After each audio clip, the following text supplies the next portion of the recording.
So when cells are connected in series, तो देखिए हमने यहाँ दिखाया है कि एक सेल जिसका ईएमएफ E1 है, इंटरनल रेजिस्टेंस R1 है, दूसरा जिसका ईएमएफ E2 है, इंटरनल रेजिस्टेंस R2 है, इनको हमने सीरीज में कनेक्ट किया है, मींस एक के बाद एक कनेक्ट कर दिया, मींस इसका पॉजिटिव और इसका नेगेटिव आपस में जोड़ दिया, ऐसे सीरीज में होते हैं। मानते हुए कि ए बी सी ये 3 पॉइंट्स हैं, इसका ए का पोटेंशियल VA है, बी का पोटेंशियल VB है और सी का पोटेंशियल VC है, ठीक है। और इसके बराबर में जैसे हमने एक इक्विवेलेंट सर्किट बनाया है इसका, जिसमें ऐसा हमने किया है कि इन दोनों सेल्स को हटाएं और एक अकेला ऐसा सेल लगा दें जिसका ईएमएफ इन दोनों के कॉम्बिनेशन के बराबर हो, जिसका इंटरनल रेजिस्टेंस इन दोनों के कॉम्बिनेशन के बराबर हो, यानी इनका कॉम्बिनेशन E1 E2 के कॉम्बिनेशन बराबर तो इक्विवेलेंट हो और R1 R2 के नेट बराबर R इक्विवेलेंट हो और सेम करंट सर्किट से अब भी फ्लो करे। तो ऐसा हमने एक सिंगल सेल लिया है और जिसको हम मान के चलें इसका एक इक्विवेलेंट सर्किट। तो देखो है क्या, अगर पहले सेल के लिए अगर हम इक्वेशन लिखें, देखिए पॉजिटिव है तो इस पॉइंट का पोटेंशियल ज्यादा होगा, इसका कम होगा, तो VA माइनस VB, VAB के बीच में पोटेंशियल आ जाएगा, is equals to E1 minus IR1, जो अभी हमने प्रूव किया था, V equals to E minus IR किया था, तो वहां से VAB equals to E1 minus IR1, ये पहले से के इक्वेशन आ गई। इन द सेम मैनर सेकंड के लिए देखें तो B का पोटेंशियल ज्यादा है, C का कम है, VB minus VC is equals to E2 minus IR2, ये आपको मिल जा रहा है।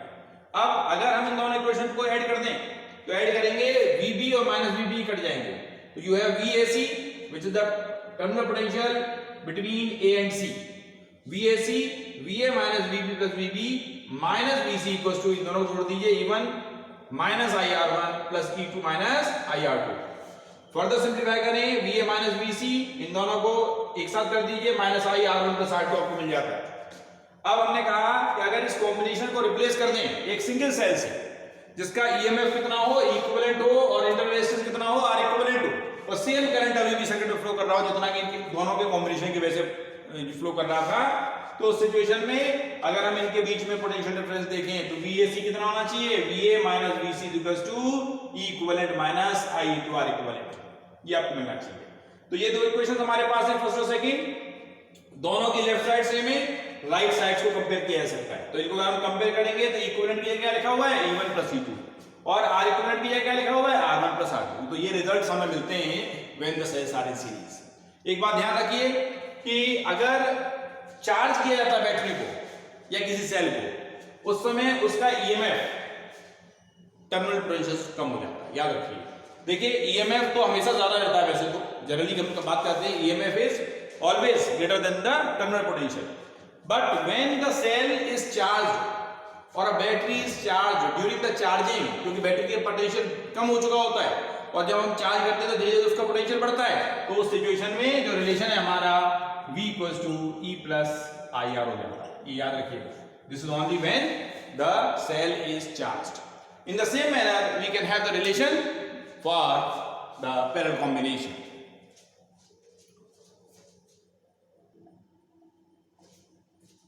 Yes. So in parallel combination, this is the parallel combination of two cells having EMF E1 R1, E1 EMF and R1 internal resistance, E2 EMF and R2 internal resistance. Both are connected in parallel. यहाँ पे आप देख सकते हैं। जब parallel होगा तो मान लीजिए सर्किट में करंट I फ्लो कर रहा है, तो यहाँ से I1 आ रहा होगा, यहाँ से I2, तो हमने यहाँ पे कह सकते हैं I equals to I1 plus I2। VA यहाँ का पोटेंशियल है, VC यहाँ का पोटेंशियल है, B1 B2 बीच में एंटर बिटवीन 2 पॉइंट ले लिए। अब अगर हमने जैसे पहले इक्वेशन बनाई थी सीरीज के केस में, वैसे ही यहाँ इक्वेशन बनाए फर्स्ट सेल के लिए, तो क्या बनेगी, VAC या VA minus VC is equals to E1 minus I1 R1, E1 minus I1 R1, यहां से हमने I1 निकाल लिया। In the same manner for the second cell also VA minus VC, जिसको हमने V मान लिया, is equals to E2 minus I2 R2, यहां से I2 निकाला, E2 minus V upon R2 R2। अब हमने इन दोनों को I1 I2 की वैल्यू को I equals to I1 plus I2 पे लगा दिया। जब इसमें आप लगा देंगे और थोड़ा सा सिंप्लीफाई करेंगे, हल्का सा सिंप्लीफाई, जैसे E1 upon R1 minus V upon R1 इसको अलग कर दिया, उसके बाद रीअरेंज किया, तो you will have this thing, ठीक है। Further after taking the again by rearranging you have the value of V from here, V की वैल्यू यहां से निकाली, तो E1 R2 plus E2 R1 upon R1 plus R2 minus I R1 R2 upon R1 plus R2, ये आपको मिल जाएगा। अब हमने कहा कि इस कॉम्बिनेशन को अगर हम रिप्लेस कर दें एक सिंगल सेल से जिसका ईएमएफ इक्विवेलेंट हो और इंटरनल रेजिस्टेंस आर इक्विवेलेंट हो, जैसे हमने पहले सीरीज में किया था वैसे हम यहां भी करना चाहते हैं। तो देखिए उस सिचुएशन में VA minus VC means V, क्योंकि हम अभी भी कह रहे हैं कि same current passes through the circuit, जितना यहां से दोनों मिलकर के दे रहे थे उतना अकेला सेल ये दे रहा है। तो V equals to E equivalent minus I into R equivalent, you have this relation. अब देखिए दो इक्वेशन हमारे पास है, पहली और दूसरी, और दोनों को अगर हम कंपेयर करें तो you have the value of equivalent as E1 R2 plus E2 R1 upon R1 plus R2 and R equivalent as R1 R2 upon R1 plus R2. So these are the relations you have for the combination of cells when the cells are in parallel. तो equivalent relation EMF जो होता है वो इस relation दिया जा सकता है और इक्विवेलेंट इंटरनल रेजिस्टेंस इस रिलेशन दिया जा सकता है। इसको और सिंप्लीफाइड फॉर्म में हम रीअरेंज कर सकते हैं, ऑलरेडी मैं आपको नोट्स में प्रोवाइड कर चुका हूं। ऑन द नेक्स्ट टर्न और on the next lecture we will discuss about the most important topic, which is about Kirchhoff's law. Okay, thank you.